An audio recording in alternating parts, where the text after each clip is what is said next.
if you've joined me live, which isn't likely to be many people because I haven't advertised it as being live, then hello. If you would join me at any point in this lesson, feel free to put a message in the chat. If not, this is a revision session for all Unit 13 topics for GCSE, higher tier.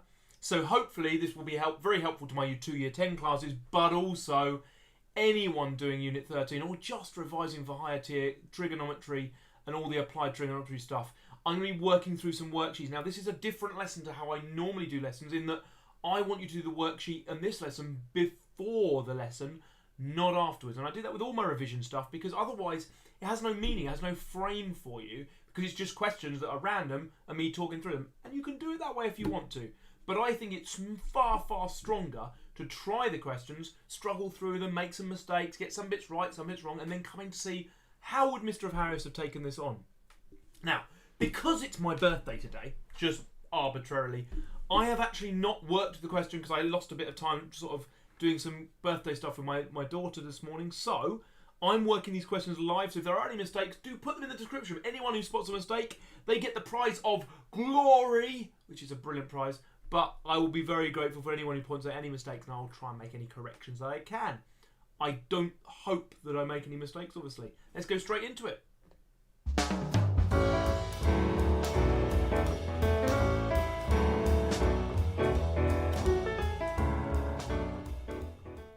So as I always do with these things, I go straight over to my desk screen and I try and work these questions. Now I've managed to get most of these questions programmed in.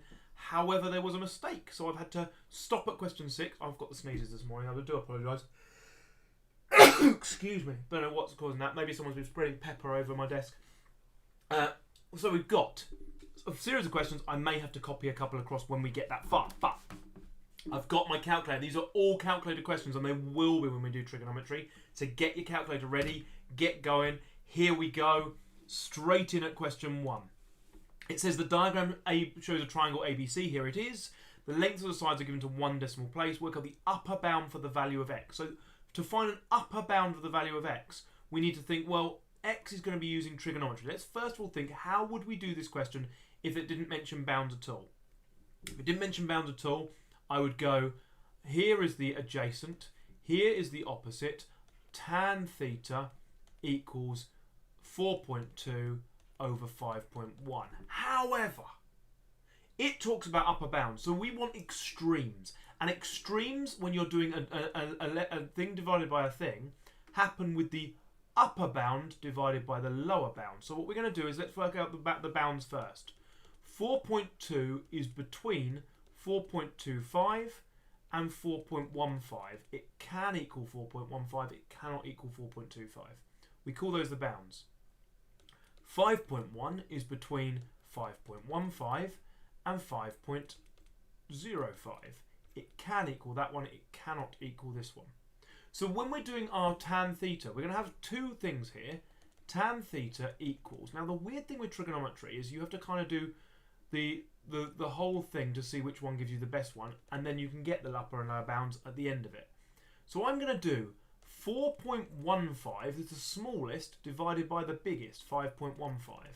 And this one I'm going to do 4.25 and 5.05, the biggest divided by the smallest. Now, when you're doing trigonometry, we have to get into our head straight away to get rid of tan. There's no division. We're going to need tan minus 1. Shift tan. Arctan it's called if you're doing A-level, and some people will have had that introduced by their teachers. So I'm going to use tan to the minus 1 of each of these and see what it gives me. So tan to the minus 1 of 4.15 over 5.15 gives me an answer of 38.86. Now it doesn't tell me anything about the accuracy, but it does say write x to a suitable degree of accuracy. So what I'm going to do is I'm going to write this in quite long, 38.8627. And this one, I'm going to change the numbers by pressing the left button on my calculator, which allows me to change numbers I've already written. It saves a lot of time. Little tip for you. I can feel another sneeze coming on. I don't know why I've got the sneezes today. I do apologise. And we've got 40.0834. So they're the two extremes of the value. So my upper bound here is 40.0. And I can say my lower bound is 38.86 and 48.08. That they will do. However, suitable degree of accuracy is what value would this take so that when we round it, it's the same in both the lower bound and upper bound. And I think the only way to do that is at the 40. Because if we try and go 38 to 0.8, that rounds to 39. But 40.0 would round to 40. And 39 and 40 are different numbers. So suitable degree of accuracy means the same in both upper and lower bounds. So the only way we can get it the same in both is if we round it to the very first number, which is the 40, to one significant figure. So when you're doing that suitable degree of accuracy, just how can I make the upper bound and lower bound give me the same answer? Moving swiftly on, again, pause time, and then carry on if you're going through question 2. Make the notes. It's a good idea. Work out find the value of y. Here we have a straightforward question. We've got angle, and I do this all the time. Angle, angle, side, side. So as soon as I do that, and you don't have to write the full thing, you might just write AASS. That is the clue that we're going to need the sine rule. So if you've learnt it this way, this gives you the clue of what to do. So we're going to, once you know you're doing the sine rule, we're going to circle the opposites. And just to be nice, it's given us opposites. So we're going to write the sine rule, and we want the version that has a side on the top. So y over sine 62 is equal to 8 over sine 72. To get this onto this side, we need to times. So y equals 8 over sine 72 times by sine 62. So y equals 8 over sine 72 times sine 62. And it's 7.427. Okay, probably only want to use that 2 decimal places here. I don't want to be too many decimal places in, so I'll change that to 4.23. Don't know how I'm getting a cold coming on. I've not seen anyone to give me a cold. How can I get a cold when I've not been around anyone to give me the cold germs? So frustrating. So there we go. Moving swiftly on. Pause time. And on we go. Question 3. We're flying through this.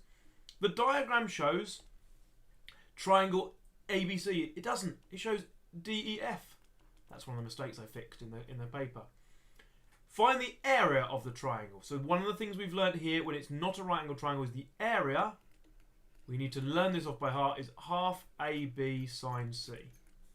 And there's the C basically. So F would be there. So it'd be half DE sine F. Let's put all the numbers in. Equals half times 14 times 11 times sine 135. It's just a putting numbers in the calculator exercise, even though it's 2 marks. Gotta love that. 0.5 times 14 times 11 times sine 135. And we get 54.48 centimetres squared. So it's just remembering we need the angle and the 2 sides either side of it, and we can do the area. Find the length of DE. Well, we now have, I'm going to give it an X. We've now got side, side, side, and one angle, and that tells us cosine rule. So we know that the cosine rule says a squared equals b squared plus c squared minus 2ab cos a. However, BC cos A, sorry, BC. There's a mistake for people to find. Now, when we've got different letters, we have to change the thing. So the way we change it is to remember that the letter is the angle we know. So here, x squared equals 14 squared plus 11 squared minus 2 brackets 14 brackets 11 cos 135. Just remembering to put the right numbers in the right place. Now this is where a couple of people might make mistakes, because we get 14 squared plus 11 squared. I'm going to put it all in, minus 2 brackets 14 brackets 11 cos 135 is equal to 534.7. But do not round. Type into your calculator the square root of the answer. Don't type it in again.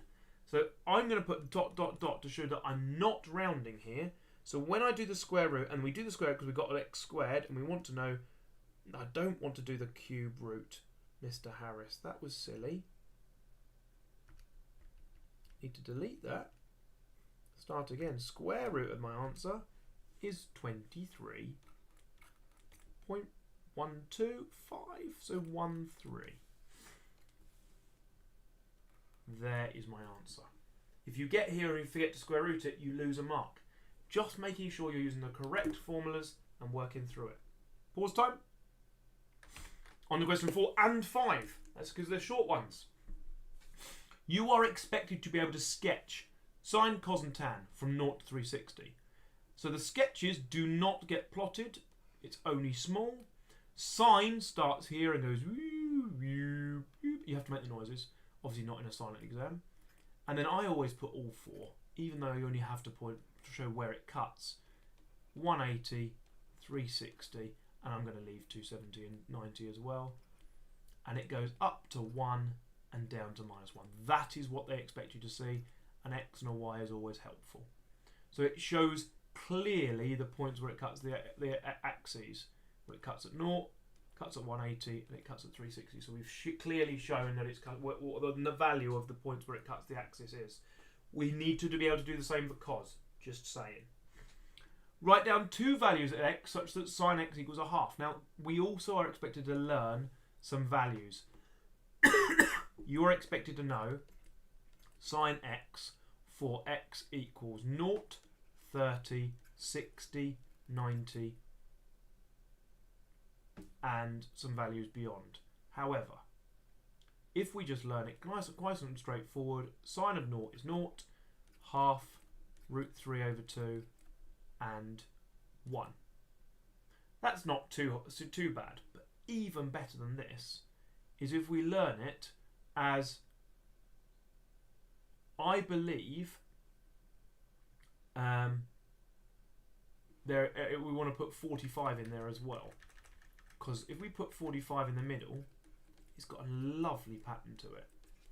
It goes 0, 1 over 2,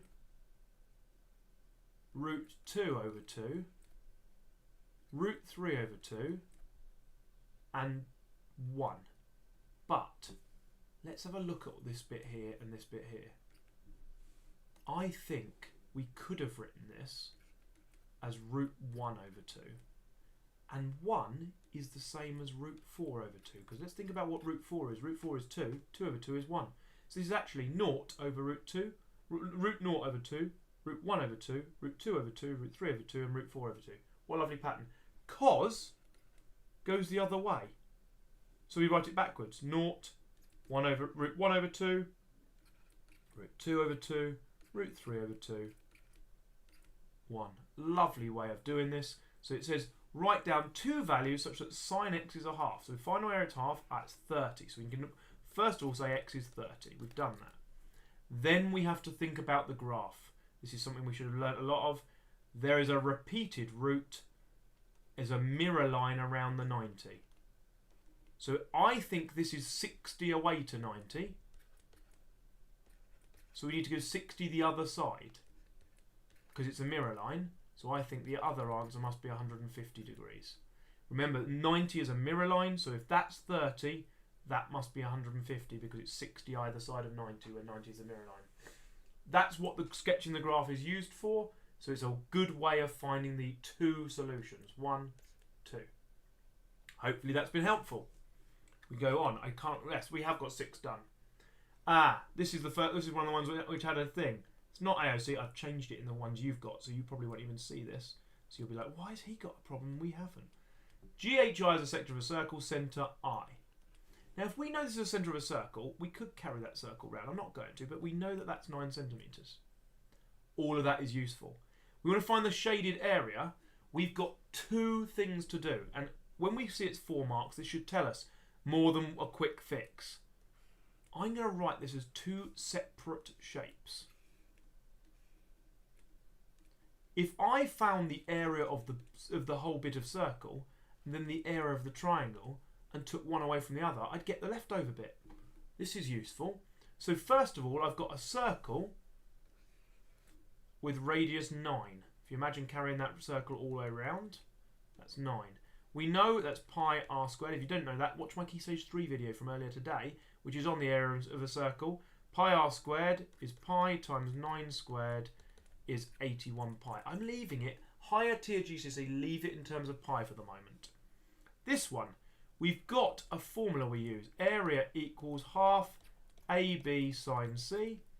So we've got half times 9 times 9 times sine 55. And we'll work all that out. 0.5 times 81 times sine 55. And that gives me 33. But now I'm not rounding again. Notice this.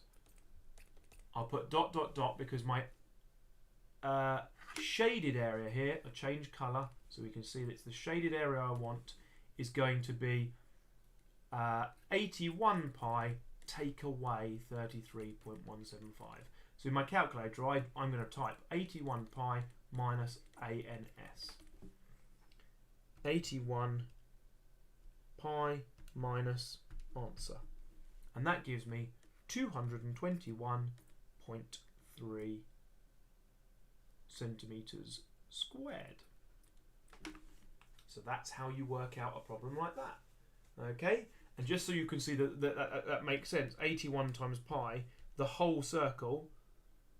This is where I made a mistake, isn't it? So I said I was going to make a mistake. Fortunately, I spotted it. We never divided it. We never actually got this is the whole circle.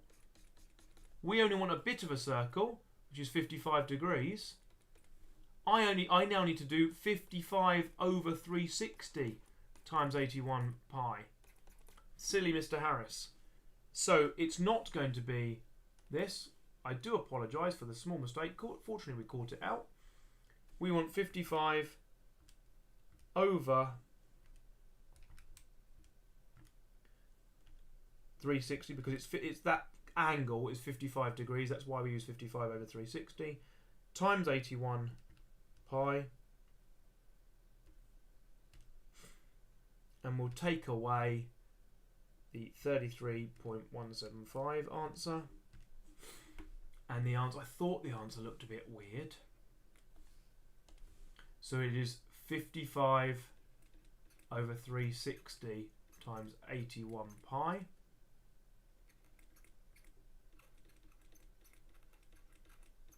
Take away the answer and we get 5.7 centimetres squared. That's a far better answer.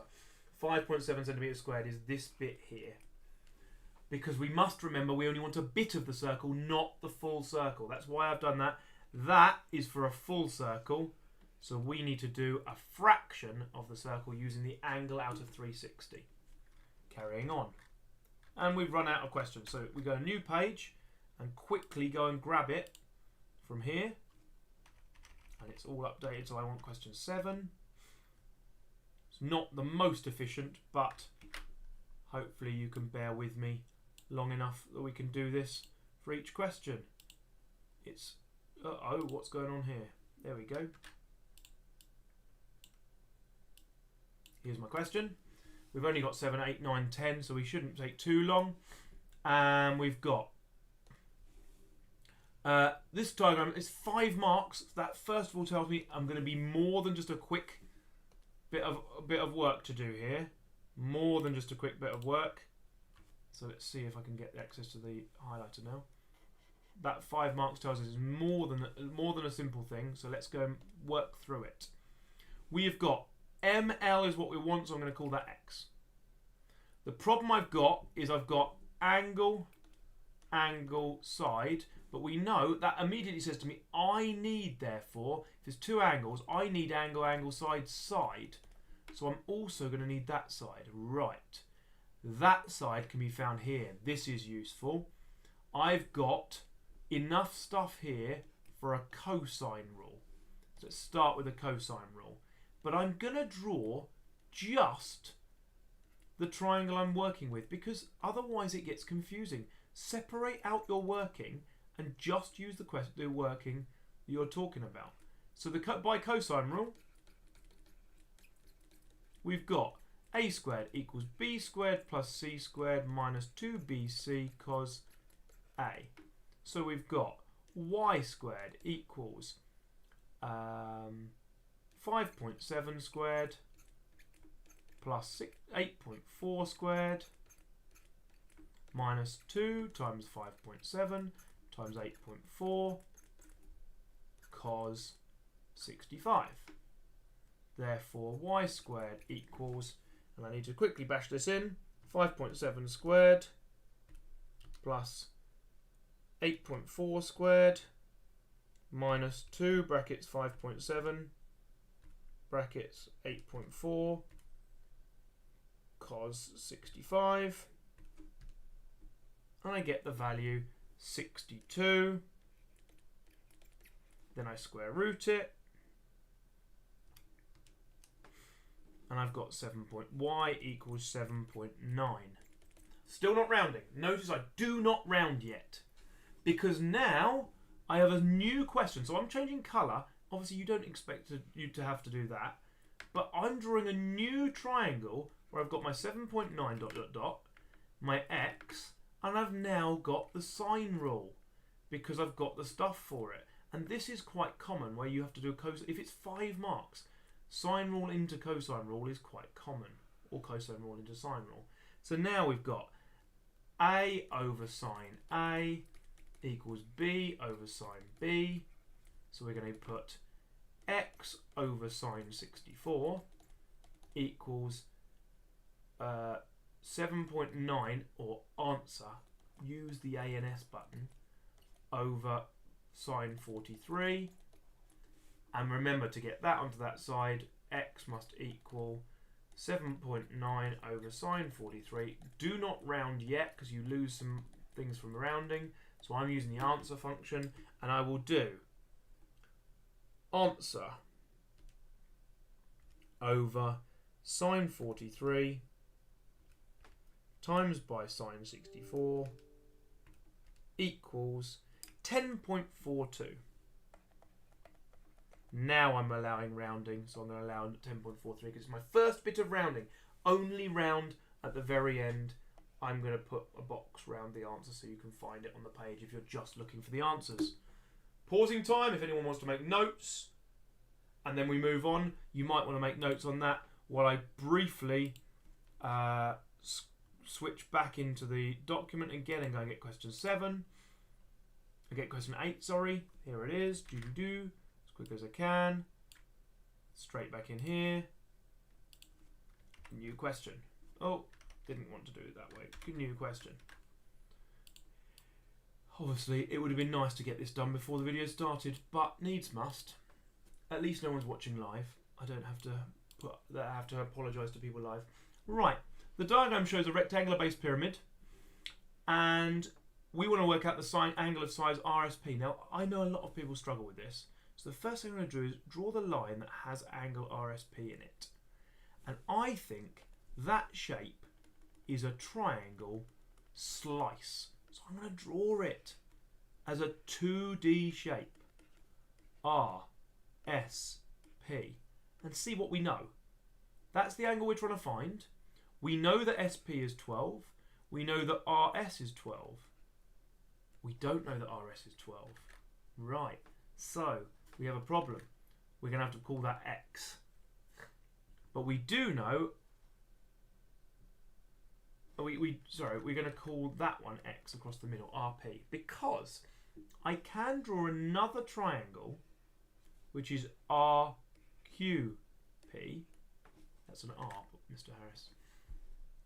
That is 15 and 11, and we've just seen RP. We called it X. So we can use X again. And we want the angle, and we're going to call the angle theta. 2 different bits of math then.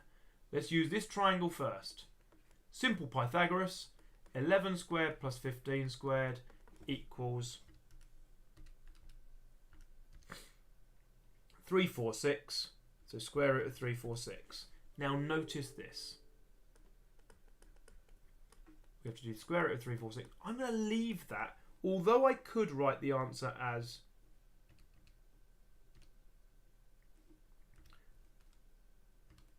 I can simplify my calculator to 18.6. What would I do? I leave that as square root 346 and put that in here because I don't want to round. I don't want to have the inconvenience of any. This is exactly the right answer. I now have an angle, a side, and it's a pyramid. So we did know that that was 12. Mr. Harris was being silly.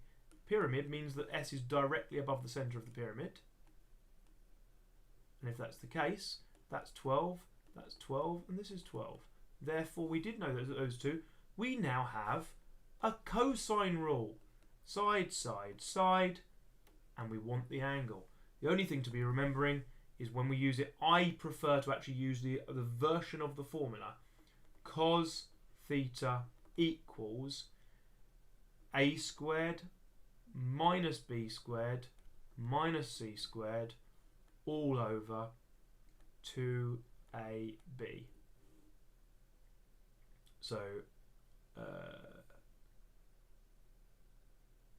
it comes from here because the version of the formula is a squared equals b squared plus c squared minus 2ab cos theta, cos a, 2b. I did this the second time in the same video. I made the same mistake with the formula.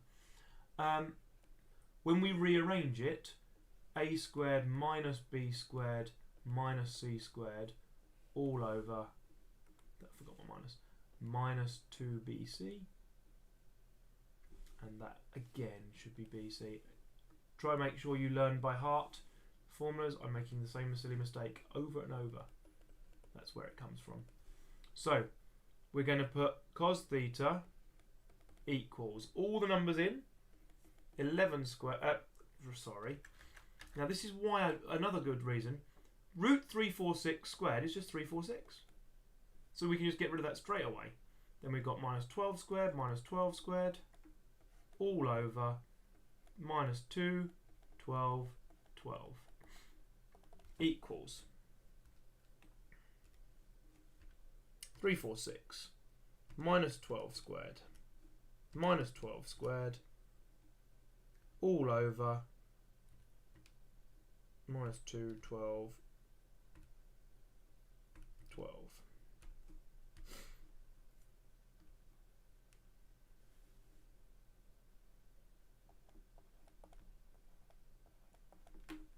And then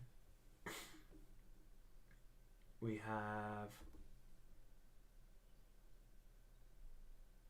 the cos to the minus 1. Do shift cos, and it gives us the answer 101.6 degrees. So don't forget your cos to the minus 1 to get rid of that. So you've got your number, get rid of it, and you get 101.6, which is this angle in there. Complicated? Feel free to pause the video while I grab the next question. I think we've only got 2 more to do. I might even be able to get them both on one page. They might be a bit small, but if you're working from the worksheet, that won't be a problem. That way, at least we finish the whole thing without having to go again. Here they are. Scroll to the top, make sure you can all see them. So, solve the equation. Now this looks hard, it really isn't. If you write 2, right, I always have to do this whenever there's a problem. If I come out and go back in, I can change the colour. 2 cos x equals 1. Solve it like it's a normal equation. Cos x must equal therefore 1 divided by 2. But do you remember back a few slides ago, I made that whole grid of all the values. We want cos x to be a half. Cos x equals a half here. So that was 60 degrees, so x equals 60. However, we want all the solutions. So I'm going to sketch my cos graph. That was 90. That's 180. 270. And then I'm going to go, well, if it's got a 60-degree solution, it mirrors over here. Might be easiest to vote. Now, the thing with the cos one, it mirrors around a mirror line of 180. So I think to get to 180 is 120 more. So if we add 120 the other side, because it's a mirror line, add 120 beyond 180, I think you get 300 as the second solution. Because to solve the equation, we rearranged it, found that it was equal to 60. Now you could just use cos to the minus 1, remember. It's a calculator question. You don't have to do it that way. You can just use cos to the minus 1. So that's worth noting as well. Also, in all those ones you were doing earlier, of knowing that table, don't know why I've done that. In all that ones we were doing earlier,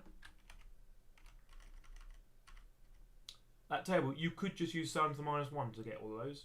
You've got a calculator, but I'm just trying to encourage people to know it by heart. And then final question. Circle the one that is the correct one for this line. Now, I look at this equation and go, there's the top and there's the bottom. So it's got its top there. And if we think of our cos graph and I think, the top being at 0 is the cos, because we know that sine, I'll draw it on the same thing, sine one actually does this. So the top of the sine is further over. So it's the cos one, so we know we've got cos. So actually this should be obvious which one it is, but let's just check. Cos minus 1. So this would be the cos graph. And let's go through to minus 1 at, don't know why it's not going in 30s like I'd asked it to. Didn't notice that, did I? So there's 360. And it'll be back up to there. And it's about 90, so there. Like that. It's not the best actually, is it? Let's try this again. Doop, doop, doop, doop. There, it's a much better one. You can see here, it is clearly the cos graph moved down by 1. So that's why it's cos x minus 1, because it is which one has happened. I drew the cos graph over the top and then looked at what had happened to it. So by going to the graph and drawing the cos graph on top, I can see what has happened. If I'd have drawn, excuse me, constant sneezes. If I'd have drawn sine, then it would have been in the wrong place. Let me just demonstrate. Here's the sine curve. Wait a minute, that's not helpful. It's going in a completely different place. So I would have known it can't be right because this is this peak here and that peak's over there. So that's how we know it's not sine and it's not tan because it's not got the same shape. And that is the end of the thing. Hopefully now, what I recommend you do is go away and do again the worksheet that's in the link a second time, but without looking at all the video and without looking at how I did it, and see if you can remember it. So it's like a revision process. This is the process of revision. I hope that's been helpful. You can ask any questions. Remember, you've got email access to me. You can ask me any questions you're stuck on. Anything that didn't make sense or any queries you've got, please do get in touch. I've been Mr. Harris. I hope I've been helpful. You haven't? Look after yourself. Take care. And I will speak to you soon.